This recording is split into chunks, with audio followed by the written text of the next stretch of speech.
কুল্লু নাফসিন যায়িকাতুল মাউত।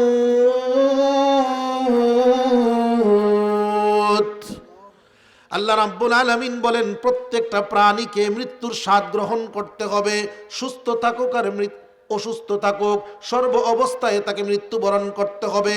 মরণ থেকে পালিয়ে বাঁচা যাবে না। আইনামা তাকুনু ইউদরিকুমুল মাউতু ওয়ালাউ কুনতুম ফি বুরুজিম মুশাইয়াদা। মরণ থেকে যতই পালাও মরণ তোমায় লইবে গিরি। যদিও সুদূর আকাশ পানে লুকাও সেটায় লাগিয়ে সিঁড়ি, তবুও তোমায় লইবে গিরি। মৃত্যু থেকে কেউ বাঁচতে পারবে না, কাউকেই বাঁচা যাবে না। মরণ থেকে যিনি বাঁচবেন, যিনি বাঁচতে পারবেন, যিনি হায়াত থাকবেন, যার মৃত্যু নাই তিনি কে? কুল্লু মান আলাইহা ফান, কুল্লু মান আলাইহা ফান ওয়া ইয়াবকা ওয়াজহু রাব্বিকা যুল জালালি ওয়াল ইকরাম। আল্লাহ রাব্বুল আলামিন বলেন কুল্লু মান আলাইহা ফান, সব ধ্বংস হয়ে যাবে। ইদা জুলজিলাতিল আরদু জিলজালাহা ওয়া আখরাজাতিল আরদু আথকালাহা। আকাশ থাকবে না, ভেঙে পড়বে, জমিন থাকবে না, বিচ্ছিন্ন হয়ে যাবে। কেন হবে? আল্লাহ বলেন আল কারিয়াতু মাল কারিয়া। ভাইব্রেশন যখন শুরু হবে, ইসরাফিল যখন সিংহায় ফুঁক দিবে, ভাইব্রেশন যখন শুরু হয়ে যাবে, সব মেসাকার হয়ে যাবে, আকাশ ভেঙে যাবে, জমিন ফেটে যাবে, আর পাহাড়গুলি গো তুলার মতো উঠতে থাকবে। আল্লাহ বলেন কুল্লু মান আলাইহা ফান, সব ধ্বংস হয়ে যাবে। ওয়ায়াবকা ওয়াজহু রাব্বিকা যুল জালালি ওয়াল ইকরাম, শুধুমাত্র একমাত্র তোমার মহিমান্বিত প্রভু ব্যতীত আর কিছুই থাকবে না। ঠিক কি না বলেন? সব কি হয়ে যাবে? ধ্বংস হয়ে যাবে, মানুষ বাঁচতে পারবে না। আমার প্রশ্ন হলো, যেই মৃত্যু থেকে বাঁচা যাবে না, ওই মৃত্যু থেকে বাঁচার জন্য মানুষ কত চেষ্টা করে, কত তদবির করে, নিজের কামাই শেষ করে দেয়, বাপ মার কামাই শেষ করে দেয়, বিটা বাড়ি বিক্রি করে দেয়, সব কিছু বিক্রি করে দিয়ে অসুস্থতা থেকে বেঁচে নিজের জীবনটাকে, হায়াতের জিন্দিগিটাকে বাড়াইতে চায়। আল্লাহ বলে পারবি না, পারবি না, কারণ মিথ্যার পিছনে দৌড়াইলে কোনো কাজ হবে না। কারণ দুনিয়াতে বেঁচে আছি, বেঁচে থাকবো, এই কথাটার চাইতে মিথ্যা আর কোনো কথা নাই। মরে যাব এই কথাই সত্য, বেঁচে থাকবো এই কথাটা মিথ্যা। জোরে বলেন ঠিক কিনা? আমার ভাইরা, আমার প্রশ্ন হলো, আমার বক্তব্য হলো, যেই মৃত্যু থেকে বাঁচতে পারবো না, যেই দেহটাকে সুস্থ হোক আর অসুস্থ হোক মরতেই হবে, এই দেহটা সুস্থতার জন্যে বাংলাদেশ নয়, নিজের জেলা নয়, নিজের জেলা সারিয়া আমি আমার বাংলাদেশের রাজধানীতে চলে গেলাম, রাজধানীতে হলো না ইন্ডিয়ায় চলে গেলাম, ইন্ডিয়ায় হলো না সিঙ্গাপুরে চলে গেলাম, সিঙ্গাপুরে হলো না লন্ডন, জাপান, জার্মান, আমেরিকায় চলে গেলাম। ও মুসলমান ভাইয়েরা, দেহর রোগের চিকিৎসার জন্য এই পর্যন্ত এত কিছু করলাম, অথচ দেহের চাইতে রোগের দাম তো অনেক বেশি, দেহের চাইতে রোগের মর্যাদা তো অনেক বেশি। দেহের মধ্যে রুহ না থাকলে ওই দেহের কোনো মূল্য নাই, ওই দেহের কোনো দাম নাই।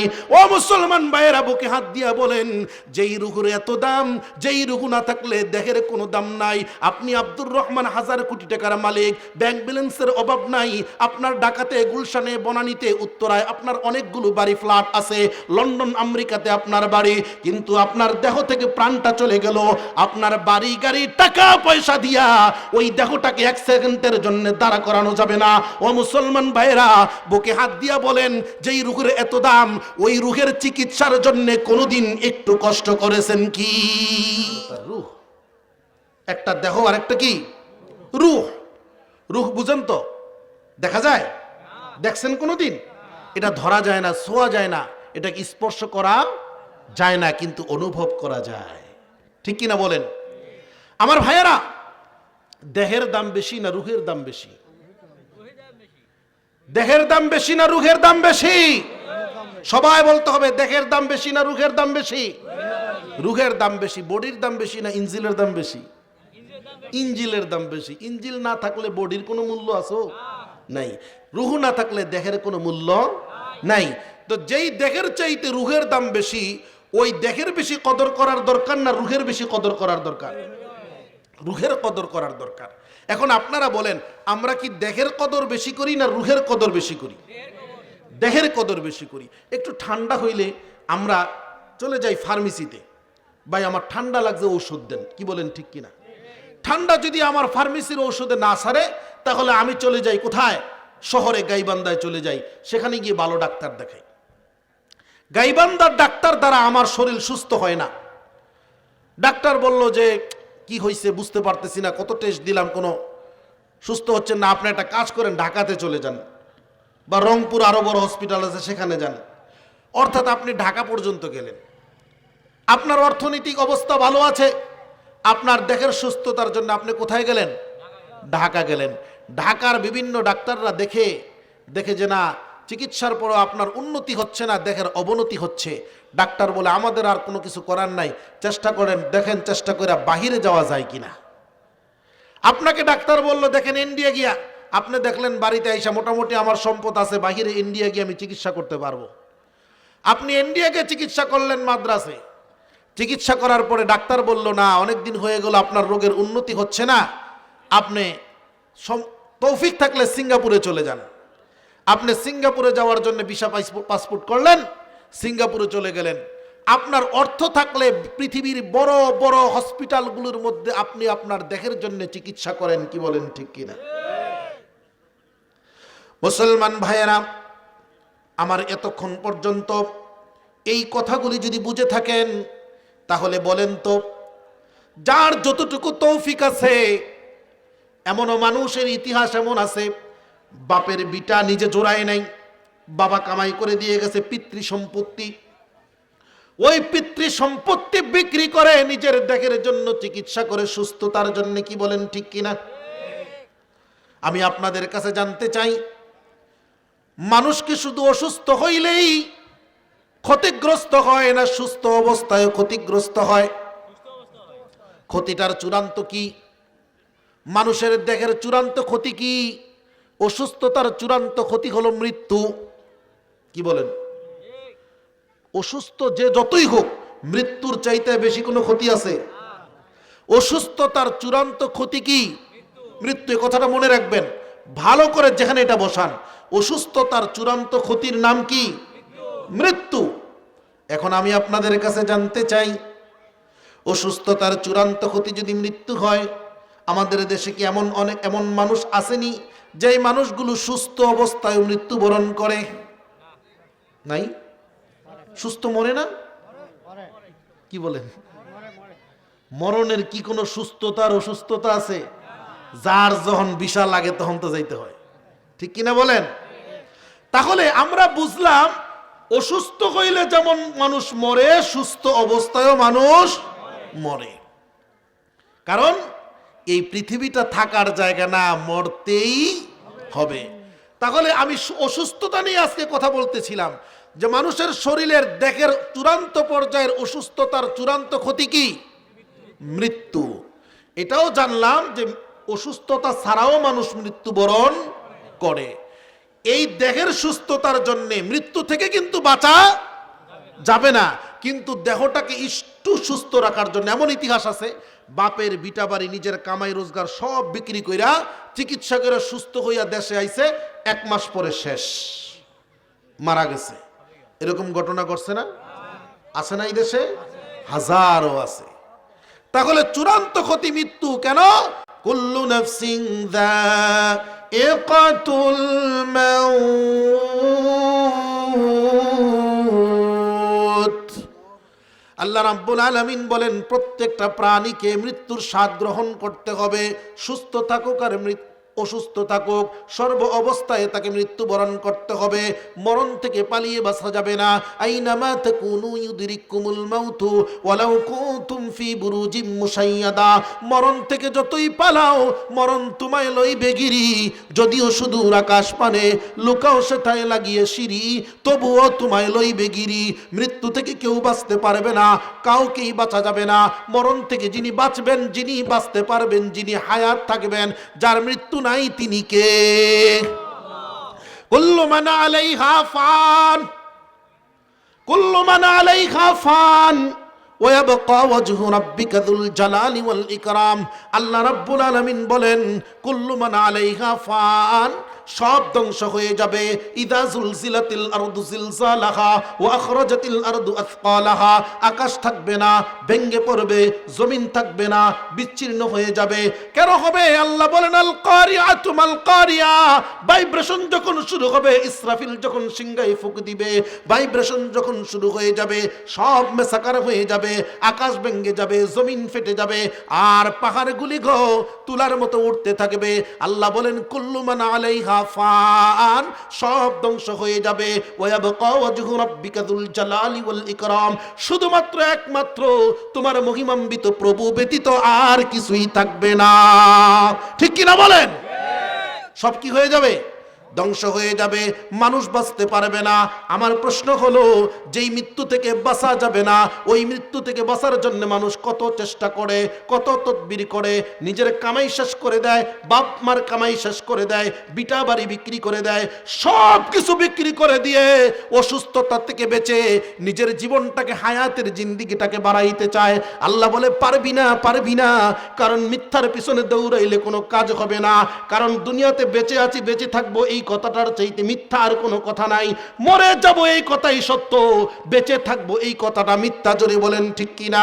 আমার ভাইরা, আমার প্রশ্ন হলো, আমার বক্তব্য হলো, যেই মৃত্যু থেকে বাঁচতে পারবো না, যেই দেহটাকে সুস্থ হোক আর অসুস্থ হোক মরতেই হবে, এই দেহটা সুস্থতার জন্যে বাংলাদেশ নয়, নিজের জেলা নয়, নিজের জেলা সারিয়া আমি আমার বাংলাদেশের রাজধানীতে চলে গেলাম, রাজধানীতে হলো না ইন্ডিয়ায় চলে গেলাম, ইন্ডিয়ায় হলো না সিঙ্গাপুরে চলে গেলাম, সিঙ্গাপুরে হলো না লন্ডন, জাপান, জার্মান, আমেরিকায় চলে গেলাম।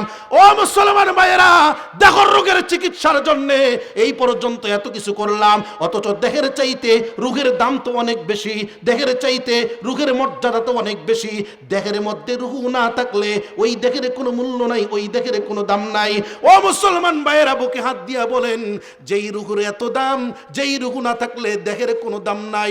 আপনি আব্দুর রহমান হাজার কোটি টাকার মালিক, ব্যাংক ব্যালেন্সের অভাব নাই, আপনার ঢাকাতে, গুলশানে, বনানীতে, উত্তরায় আপনার অনেকগুলো বাড়ি, ফ্ল্যাট আছে, লন্ডন, আমেরিকাতে আপনার বাড়ি, কিন্তু আপনার দেহ থেকে প্রাণটা চলে গেল, আপনার বাড়ি, গাড়ি, টাকা পয়সা দিয়া ওই দেহটাকে এক সেকেন্ডের জন্য দাঁড়া করানো যাবে না।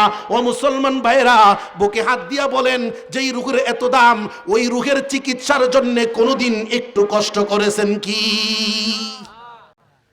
জানি না, জানিওই না। কি জানি না হুজুর? বলে দেহের মধ্যে রোগ হয় এটা জানি, রুহের যে রোগ হয় এটা জানি না। কি বলেন ঠিক কি না? রুহের রোগ হয় কি হয় না? রোগ যে আমার রুহের মধ্যে আছে এটা আমি জানি না। রুহের রোগটা কি, দেহের রোগটা কি, এইটা বুঝার আগে আমাকে আরেকটা বিষয় বুঝতে হবে। দেহ এক জিনিস, রুহু আরেক জিনিস। দেহকে আল্লাহ এক জিনিস দ্বারা বানাইছে, রুহুটাকে আল্লাহ আরেক জিনিস দ্বারা বানাইছে। এই দেহটা সুস্থ সবল থাকার জন্যে আমাদেরকে খাইতে হয় এক লাইনের জিনিস, আর রুহুটাকে সুস্থ সবল রাখার জন্যে আমাকে বুক করতে হয় আরেক লাইনের জিনিস। এই বিষয়গুলো আমরা জানি না। চিকিৎসা বিজ্ঞানী আবিষ্কার করেছে, মানুষের দেহকে সুস্থ সবল সতেজ রাখার জন্য মানুষ যা কিছু খায় সব কিছুর মূল উপাদান হলো মাটি। সব কিছুর মূল উপাদান কি? মাটি। হুজুর আমি দুধ খাইলাম, মাটি খাইলাম কেমনে? হ্যাঁ, দুধ খাইছেন, তাও আপনি মাটি খাইছেন। কিভাবে খাইছেন? যেই গাভী থেকে দুধ আসছে ওই গাভীটা ঘাস খাইছে, যেই গাছ থেকে দুধ খাইছে ওই গাছটা মাটি থেকে হইছে। জোরে বলেন ঠিক কিনা? মিষ্টি খাইছেন, মিষ্টিটা দুধ দিয়া বানাইছে, দুধ গাভী থেকে হইছে, গাভী ঘাস খাইছে।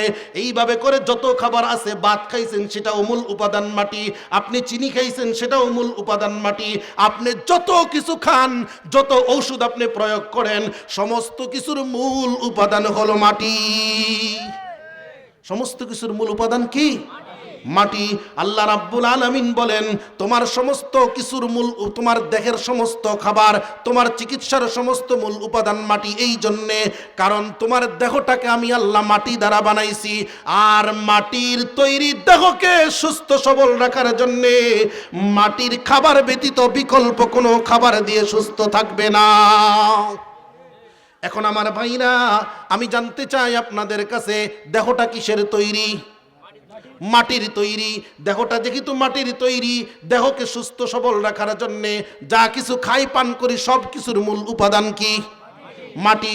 এবার বলেন, দেখো যে কিন্তু মাটির তৈরি, তার সুস্থ সবল রাখার জন্য খাবারগুলো মাটির উপাদানের তৈরি, কি বলেন ঠিক কিনা? এবার আমাদের বলতে হবে রুহুটা কিসের তৈরি? রুহুটা কিসের তৈরি জানেন? আল্লাহর কোরআন বলছে, আল্লাহর হাবিব মুহাম্মদ সাল্লাল্লাহু আলাইহি ওয়াসাল্লাম ১৫০০ বছর আগে মক্কার কাফেরদের কাছে প্রশ্নের সম্মুখীন হয়েছিলেন বিশ্বনবী। মক্কার কাফেররা মদিনা থেকে প্রশ্ন শিখে এসেছে, যাও মুহাম্মদ নবী দাবি করে তাকে কি একটা প্রশ্ন করো। কি প্রশ্ন? মানুষের এই রুহুটা কিসের তৈরি? মুহাম্মদ যদি বলতে পারে তাহলে বুঝবা সে সত্যিকারের নবী, আর যদি না বলতে পারে তাহলে বুঝবা সে ভণ্ড নবী। আর একটা কথা মনে রাখবেন, আমার নবী যা বলেন সব কিছু আল্লাহর পক্ষ থেকে বলেন। কার পক্ষ থেকে? মা ইয়ানতিকু আনিল হাওয়া ইন হুয়া ইল্লা ওয়াহয়ুন ইউহা। মুহাম্মদ হারগিজ না গুফতা তা না গুফতা জিবরাইল, জিবরাইল হারগিজ না গুফতা তা না গুফতা রাব্বুল জালিল। মুহাম্মদ সাল্লাল্লাহু আলাইহি সাল্লাম কোন কথা বানায় বলেন না, আল্লাহর পক্ষ থেকে জিবরাইলের মাধ্যমে নবীর কাছে যা আসে তিনি তাই মানুষের কাছে বলেন। সুবহানাল্লাহ বলবেন না? মক্কার কাফেররা কয়, মুহাম্মদ সাল্লাল্লাহু আলাইহি সাল্লাম তুমি যে নবীয়তি দাবি করো, তো একটা প্রশ্ন দেই, বলো তো। মুহাম্মদ সাল্লাল্লাহু আলাইহি সাল্লাম কয়, আমি নবী দাবি করি না। নবী দাবি কইরা পাওয়া যায় না। নবী দাবি কইরা পাওয়া যায়? এমপি দাবি কইরা পাওয়া যায়, মন্ত্রী দাবি কইরা পাওয়া যায়, প্রধানমন্ত্রী দাবি কইরা পাওয়া যায়, কিন্তু নবী দাবি কইরা পাওয়া যায় না। এটা আল্লাহর পক্ষ থেকে মনোনীত, সিলেক্ট হতে হয়, কি বলেন ঠিক কিনা? নবী বলেন, আমি নবী দাবি করি না, আল্লাহ আমাকে নবী বানাইছে, তিনি আমাকে নির্বাচিত করেছেন। ঠিক আছে বুঝলাম, তুমি বলো তো মানুষের রুহুটা কিসের তৈরি? মুহাম্মদ সাল্লাল্লাহু আলাইহি সাল্লাম চুপ হয়ে গেলেন, কারণ তিনি জানেন না। তিনি অপেক্ষা করছেন আল্লাহ কখন তাকে জানাবেন। আল্লাহ রাব্বুল আলামিন তাকে জানাই দিলেন। মক্কার কাফেররা প্রশ্ন করলো, ইয়াসআলুনাকা আনির রূহ, ও মুহাম্মদ বলো রুহুটা কিসের তৈরি? আল্লাহ রাব্বুল আলামিন জানাই দিলেন, কুলির রূহু মিন আমরি রাব্বি, কুলির রূহু মিন আমরি রব্বি। হে নবী আপনি বলে দেন রুহুটা হলো তোমার রবের একটা হুকুম। সুবহানাল্লাহ বলবেন না? রুহুটা একমাত্র আল্লাহ পাকের একটা হুকুম। তার কারণে আজকের এই আধুনিক বিজ্ঞান, আধুনিক চিকিৎসা বিজ্ঞান, আধুনিক সায়েন্স আজ পর্যন্ত রুহটাকে আকার আয়তন নির্ধারিত করতে পারে নাই, এটার ওজন মাপতে পারে নাই, এটাকে দেখতে পায় নাই, ধরা যায় না, ছোঁয়া যায় না, আজ পর্যন্ত আবিষ্কার করতে পারে নাই রুহটা কি কালো না সাদা, এটার সাইজ কত, এটার আয়তন কত, এটার ওয়েট কত, আজ পর্যন্ত পারে নাই, কিয়ামত পর্যন্ত পারবে না। কেন? এটা হলো আমার আল্লাহর একটা হুকুম। জোরে জোরে বলেন সুবহানাল্লাহ। কুলির রূহু মিন আমরি রব্বি। আল্লাহ পাক সূরা বনী ইসরাঈলে জানাইছেন, হে নবী আপনি বলেন রূহু হলো তোমার রবের একটা হুকুম। এখন আমার কথা হলো, আল্লাহ বলছেন দেহটা মাটির তৈরি আর রূহুটা হলো আমার হুকুমে তৈরি। দেহ যেহেতু মাটির তৈরি, তার সুস্থ সবল সতেজ থাকার জন্য সকল প্রকার খাবার হলো মাটির উপাদান থেকে তৈরি। এখন রূহের মধ্যে যে রোগ হয় এটা জানেননি? রুহের রোগটা কি? যে নামাজ পড়ে না বেনামাজির রোগ, যে ঘুষ খায় ঘুষখোরের রোগ, যে সুদ খায় সুদ খাওয়ার রোগ। যে সুদ খাওয়া এটা কি রোগ না সুস্থতার আলামত? রোগ না? আচ্ছা সুদের রোগ যার আছে, এমন দেখছেন যে সুদ খাইতে খাইতে শরীর একেবারে গেছে গা, পরে হসপিটাল নিয়ে অপারেশন করা লাগছে, এরকম হয়েছে দেখছেন? কারণ সুদের রোগটা এটা দেহের রোগ না। সুদের রোগটা কিসের রোগ না? দেহের রোগ না। সুদের রোগ হলো এটা রুহের রোগ। মিথ্যা কথা বলে, এই কারণে অপারেশন কইরা তাকে চিকিৎসা করতে হয়েছে, এরকম খবর শুনছেন? এই মিথ্যা কথাটা হলো রুহের রোগ। কিসের রোগ? রুহের রোগ। হারাম খাওয়াটা এটা রুহের রোগ। আরে আল্লাহর নাফরমানি করা এটা হলো রুহের রোগ। বলেন তো আমার দেশের সুদখোর আছে না নাই? ঘুষখোর আছে না নাই? মদখোর আছে না নাই? গাঞ্জাখোর আছে না নাই? বাইরের সম্পদ লুট করে দখল করে খায় আছে না নাই? পিতা হইয়া সন্তানের সম্পদ বেইনসাফি করে, জুলুম করে, একজনরে বেশি দেয় আরেকজনরে কম দেয়, এরকম আছে না নাই? বাবাই যদি সন্তানরে কম দেয়, একজনরে বেশি দেয়, সন্তান হিসাবে বাবার উপরে বিচার করার কোনো অধিকার নাই। কিন্তু বাবা হিসাবে সন্তানকে ঠকানো, এটা বাবা সন্তানের উপরে কি করলো? জুলুম করলো। এই বিচার কে করবে? আল্লাহ করবে। আল্লাহর কাছে ধরা খেয়ে যাবেন। এজন্য খবরদার কোনো সন্তানকে ঠকাবেন না। ছেলেরে সব দিয়া দেয়, মেয়ে কো বাবা আমার কিছু দিবা না, মা যা তোর লেগে দোয়া করে দিলাম। আপনারে কে এই অধিকার দিছে মেয়ের সম্পত্তিকে মেয়েরে বঞ্চিত করে তার লেগে দোয়া করে দিতে?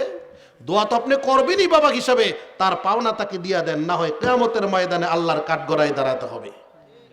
এই রোগগুলো কিসের? রুহের। এই রুহের রোগের জন্যে আপনি কি আপনার এই রুহুটাকে কোনোদিন চিকিৎসা করছেন? করেন নাই। কেন করলেন না? এই রুহুটার দাম বেশি না দেহর দাম বেশি?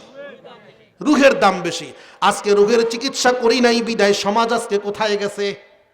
ওই যে মুরব্বীরা বলেছে, প্রধান অতিথির কথাগুলো আমি শুনেছি, সভাপতি সাহেব বলেছে শুনেছি, আজকে মোবাইল নিয়ে আজকে রাস্তার মোড়ে মোড়ে 5জন 7জন বৈশা বৈশা ইংলিশ সিনেমা দেখে, ব্লু ফিল্মিং দেখে, নারীদের ড্যান্স দেখে, টিকটক দেখে, অর্ধ উলঙ্গ দেখে, রাস্তার পাশ দিয়া বড় ভাই যায়, চাচা যায়, জাডা যায়, বাবা যায়, কেয়ার করে না। কি বলেন ঠিক কি না? যুবকরা কি করে না? কেয়ার করে না। আর আমাদের সময়ে আজ থেকে 20 বছর 15 বছর 20 বছর আগের অবস্থা দেখেন।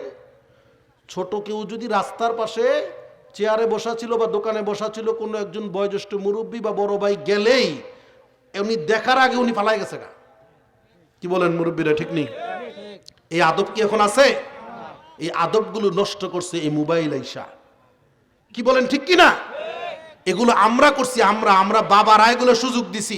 ছেলেরা কি ক্লাস 6-এ পড়ে বাহানা করছে, বাবা আমার মোবাইল লাগবে, 20,000 টাকা মোবাইল কিনে দিছে। কত বড় জমিদার হ্যাঁ, আর 20,000 টাকা মোবাইল কিনা দিছ। এই মোবাইল তুমি ছেলেরে কিনা দাও নাই, তোমার গালের মধ্যে তুমি জুতা মারছো। বলে কেমনে?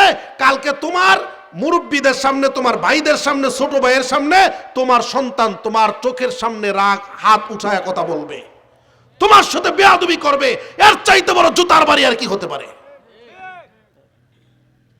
এই সমস্যাগুলি সন্তানের প্রতি আবেগপ্রবণ হইয়া তার অহেতুক চাহিদাকে পূরণ করে দেওয়া, এটা হলো রুহের রোগ। এটা হলো বাবার জন্য চূড়ান্ত পর্যায়ের ক্ষতি। আজকে ক্লাস মেয়েটা 6-এ পড়ে, 7-এ পড়ে, এই মেয়েটাকে অ্যান্ড্রয়েড সেট কিনে দিতেছে, ভিডিও ক্যামেরা ওলা মোবাইল কিনে দিতেছে, আর মেয়েটা তার সৌন্দর্যগুলো ভিডিও ফুটেজের মধ্যে, টিকটকের মধ্যে, গানের মধ্যে চালাইতেছে। কি বলেন ঠিক কিনা? অসংখ্য ছেলে মেয়েগুলো ধ্বংস হয়ে যাচ্ছে এই মোবাইলের মাধ্যমে, টিকটকের মাধ্যমে, মেসেজের মাধ্যমে, ফেসবুকের মাধ্যমে, ইউটিউব আর মেসেঞ্জারের মাধ্যমে। ঠিক কিনা বলেন? রাত্র 2টা 3টা পর্যন্ত ঘুমায় না। এক একটা মেয়ের কাছে 4টা 5টা করে সিম থাকে। সিম এটার লগে কতক্ষণ, ওইটার লগে কতক্ষণ, এক একটা যুবকের লগে 4টা 5টা থাকে। গার্লফ্রেন্ড, বয়ফ্রেন্ড, এই ফ্যান সেই ফ্যান, কি হাফ ফ্যান আমি চিনিও না বলা গইরা। এই অশ্লীলতা, এই অভদ্রতা, এই বেয়াদবি সমাজ থেকে বন্ধ করার জন্য ভালোভাবে উদ্যোগ নিতে হবে। কি বলেন ঠিক কিনা? এজন্য সচেতন যুবকরা আগে আসতে হবে। এখন তো ছেলেরা কয়, হুজুর আমরা একটা ভালো আদর্শবান মেয়ে বিয়ে করতে চাই। বিয়ার সময় ভালো মেয়ে খোঁজে, অথচ এতদিন পর্যন্ত সে অন্য মেয়েদেরকে নষ্ট করছে, এখন ভালো মেয়ে খোঁজে। কি বলেন ঠিক কিনা? তুই যেই কয়ডারে নষ্ট করছস তার চাইতে বেশি ক্ষতিগ্রস্ত নির্লজ্জ মেয়ে তোর কপালে পড়ব।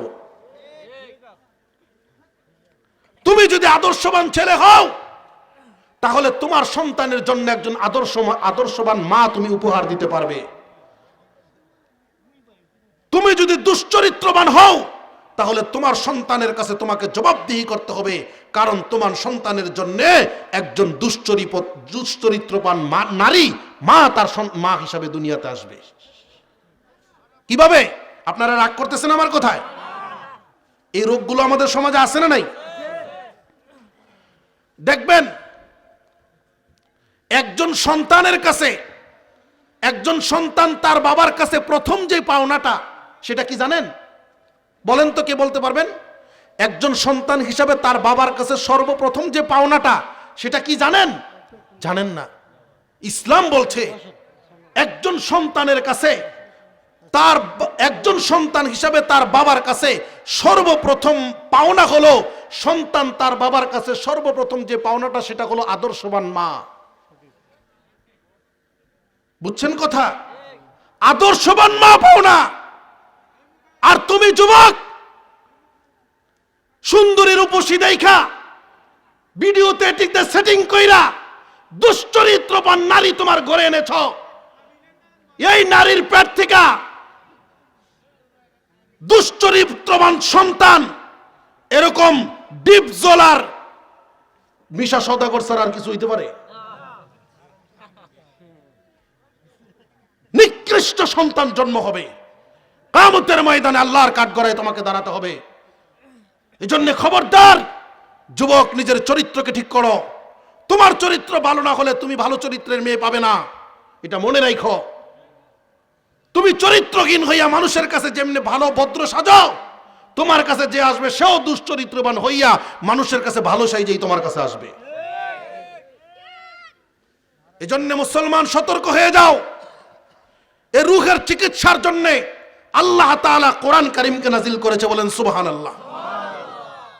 আমার ভাইয়েরা, এই দেহের চিকিৎসা করে দুনিয়ার ডাক্তারেরা, কি বলেন ঠিক কিনা? দুনিয়ার ডাক্তাররা দেহের চিকিৎসা করে না, দেহের অপারেশন করে না। আল্লাহ তাআলা সমস্ত নবী রাসূলদেরকে ডাক্তার বানায়া দুনিয়ায় পাঠাইছে, সুবহানাল্লাহ বলেন।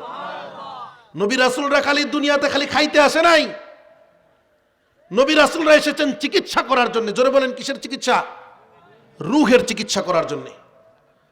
আল্লাহ রাব্বুল আলামিন আদম আলাইহিস সালামকে জমিনে পাঠাইছেন চিকিৎসক বানাইয়া, নূহ আলাইহিস সালামকে চিকিৎসক বানাইয়া পাঠাইছেন, ইব্রাহিম আলাইহিস সালামকে পাঠাইছেন চিকিৎসক বানাইয়া, মূসা আলাইহিস সালামকে পাঠাইছেন, নূহ আলাইহিস সালামকে, ইলিয়াস আলাইহিস সালামকে, হারুন আলাইহিস সালামকে।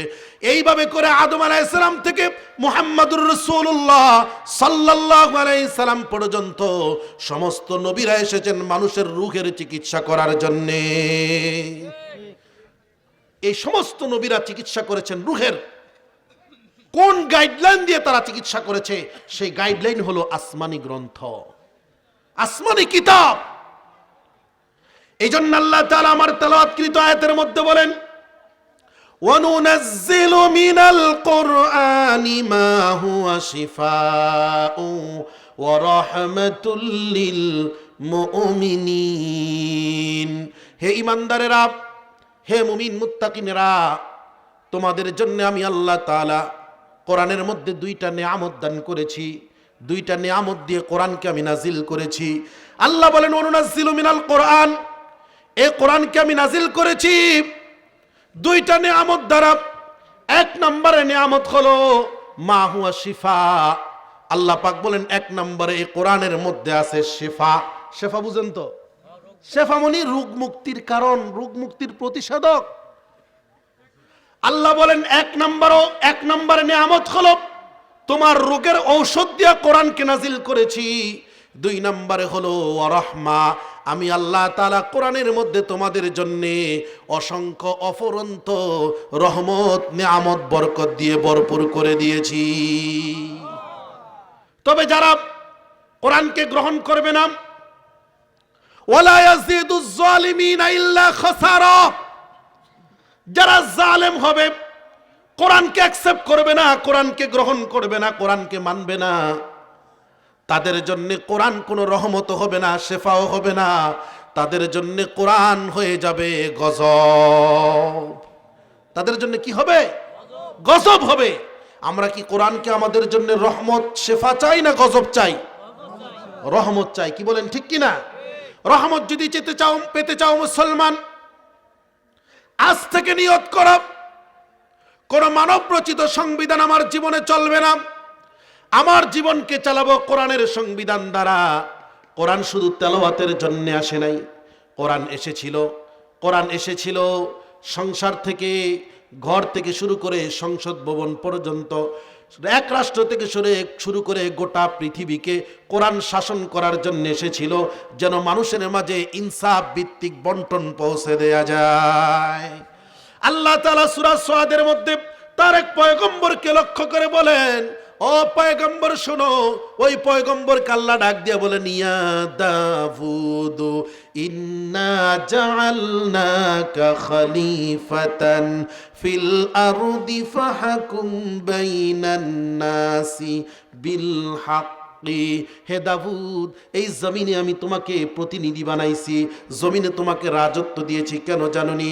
জমিনে রাজত্ব দিয়েছি এই কারণে যেন সমস্ত মাখলুকাত সহ মানুষের মধ্যে তুমি ইনসাফ প্রতিষ্ঠিত করো।